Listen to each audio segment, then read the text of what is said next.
नमस्कार। आज आप दोस्तों से चलिए आज हम फिर से लाए हैं देश और दुनिया की तमाम छोटी बड़ी ब्रेकिंग न्यूज। तो खबरों को स्टार्ट करने से पहले एक छोटी सी रिक्वेस्ट है दोस्तों, अगर आप चैनल पर नए आए हैं तो चैनल को सब्सक्राइब कर ले और नोटिफिकेशन को भी ऑन कर ले और साथ में वीडियो को एक लाइक जरूर कर ले और वीडियो को अपने दोस्तों में ज़्यादा से ज़्यादा शेयर कीजिए। तो चलिए बढ़ते हैं खबरों की ओर। इसी बीच पर दोस्तों अगली खबर की ओर देखिए, राहुल गांधी की टी-शर्ट पर राजनीति, बीजेपी को बताया नौटंकी। जी हां दोस्तों, आपको बता दी ये बड़ी खबर सामने निकल कर आई दोस्तों की कांग्रेस की भारत जोड़ो यात्रा इस समय हरियाणा से गुजर रही है। राहुल गांधी की नीतियों में चल रही यह यात्रा जहां से भी निकली है, निश्चित तौर पर वहां से कांग्रेस कार्यकर्ताओं के लिए एक बूस्टर के रूप में काम करती है। वही यह यात्रा लाइमस्टाइट में लाने की जिम्मेदारी राहुल गांधी ने अपने कंधों पर ही ले ली है, चाहे वो फिर उनका लोग बोझी मिलना जुलना क्यों ना हो। फिर लड़ाकू सर्दी टी शर्ट पहनना, उनकी टी शर्ट की लेकर खूब राजनीति हो रही है। बीजेपी ने अब उनकी टी शर्ट को एक तस्वीर को लेकर अपने बयानों में छोड़ने पर शुरू कर दिया। और चलिए आपको बता दें कि उन्होंने कहा है कि दरअसल बीजेपी के कई नेताओं ने ट्वीट पर राहुल गांधी की भारत जोड़ो यात्रा के एक तस्वीर शेयर किया। इस तस्वीर में राहुल गांधी पद यात्रा करते हुए नजर आ रहे हैं और उन्होंने सफ़ेद टी शर्ट पहनी हुई है। और हालांकि बीजेपी के नेताओं का दावा है कि राहुल गांधी ने टी शर्ट के बटन के ऊपर बंद किए हुए हैं और क्योंकि उनकी टी शर्ट के अंदर थर्मल पहना हुआ है। बीजेपी नेता ने मद्देनज़र की सियासी ट्वीट पर तस्वीर को शेयर करते हुए लिखा है कि बिल्ली थले ही से बाहर, लेकिन इसी को लेकर राहुल गांधी की टी शर्ट की यात्रा को लेकर बीजेपी नेता ने बताया नौटंकी। इसी बीच पर दोस्तों अगली खबर की औरतों की अखिलेश यादव को लगा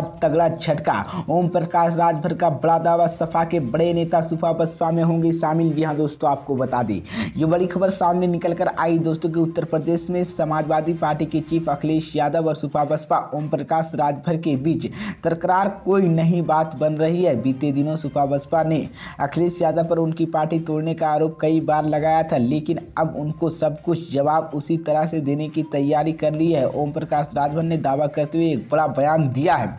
बस्ती 2 दिनों की तौर पर दौरान ओम प्रकाश राजभर ने अखिलेश यादव के खेमे में सिद्धार्थमरी की तैयारी शुरू कर दी और सुपा बसपा के प्रमुख बस्ती पहुंचने के बाद दावा किया है कि सपा के एक बड़े नेता सुपा बसपा में शामिल हो गए। इस संबंध में अब जानकारी सामने आई है कि सपा के पूर्व विधायक रामललित चौधरी का ओम प्रकाश राजभर शनिवार को पार्टी के शामिल कराएंगे और पूर्व विधायक दोपहर करीब 2 बजे सुपा बसपा में शामिल होंगे। ओम प्रकाश राजभर को 2 दिवसीय बस्ती का शनिवार को दूसरा दिन है और शनिवार को सुपा बसपा के प्रमुख आगामी चुनाव को लेकर एक जनसभा को संबोधित करे और बस्ती में सुपा बसपा के प्रमुख की जनसभा के जन को लेकर उन्होंने यह जनसभा में महिलाओं का अधिकार महारैली के तौर पर होगी। इस जनसभा के दौरान ही सुपा बसपा के पूर्व विधायक सुपा बसपा में शामिल होंगे। हालांकि इससे पहले भी ओम प्रकाश राजभर पार्टी तोड़ने का आरोप लगाया था। इसी बीच पर दोस्तों अगली खबर की ओर की जातीय जनगणना पर नीतीश कुमार को मिला शरद पवार का साथ। जी हाँ दोस्तों, आपको बता दें ये बड़ी खबर सामने निकल कर आई दोस्तों की राष्ट्रवादी कांग्रेस नेता शरद पवार ने बिहार में जातीय आधारित जनगणना कराए जाने को लेकर नीतीश कुमार के समर्थन किया है।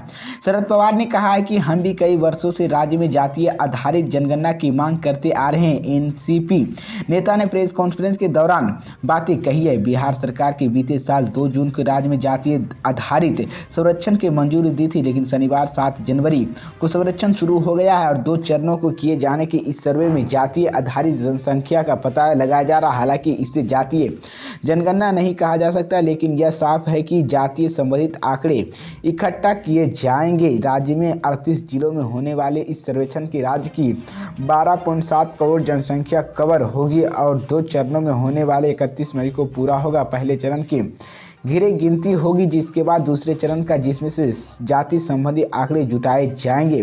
जातीय जनगणना की मांग पुरानी और इसे पूरे देश में कराए जाने के लिए कहा जाता, लेकिन शरद पवार ने बड़े नेताओं में शामिल हो या जातीय जनगणना की समर्थन का मुआवजा मजबूत आवाज़ उठाते हैं। हालांकि केंद्र के वर्तमान में एनडीए की इसके पहले भी यूएपीए के दोनों इस मांग को सहमत नहीं दी थी। इसी बीच पर दोस्तों अगली खबर की ओर की टीएमसी विधायक ने अपनी पार्टी को बताया कंपनी और बीजेपी सीएम ममता बनर्जी को कहा ब्रांड। जी हाँ दोस्तों, आपको बता दी ये बड़ी खबर सामने निकल कर आई दोस्तों की पश्चिम बंगाल की सीतापुर तृणमूल कांग्रेस ने एक विधायक ने तृणमूल की कंपनी और सीएम ममता बनर्जी को उस कंपनी का ब्रांड बताकर पार्टी के शस्त्रसार कर दिया है। शुक्रवार को 6 जनवरी को हावड़ा में तृणमूल टीएमसी के विधायक गौतम चौधरी एमएलए गुप्ता ने पत्रकारों से बातचीत में कहा कि तृणमूल कांग्रेस एक कंपनी की तरह है और जिसकी ब्रांड मुख्यमंत्री है।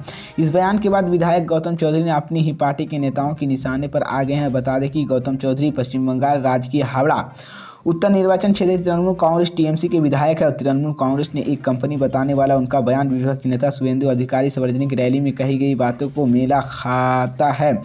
शुभेंदु अधिकारी ने गुरुवार को कहा कि तृणमूल कांग्रेस की एक प्राइवेट कंपनी है जिसके मौलिक मुख्यमंत्री और प्रबंध निर्देश उनके भतीजे अभिषेक बनर्जी है।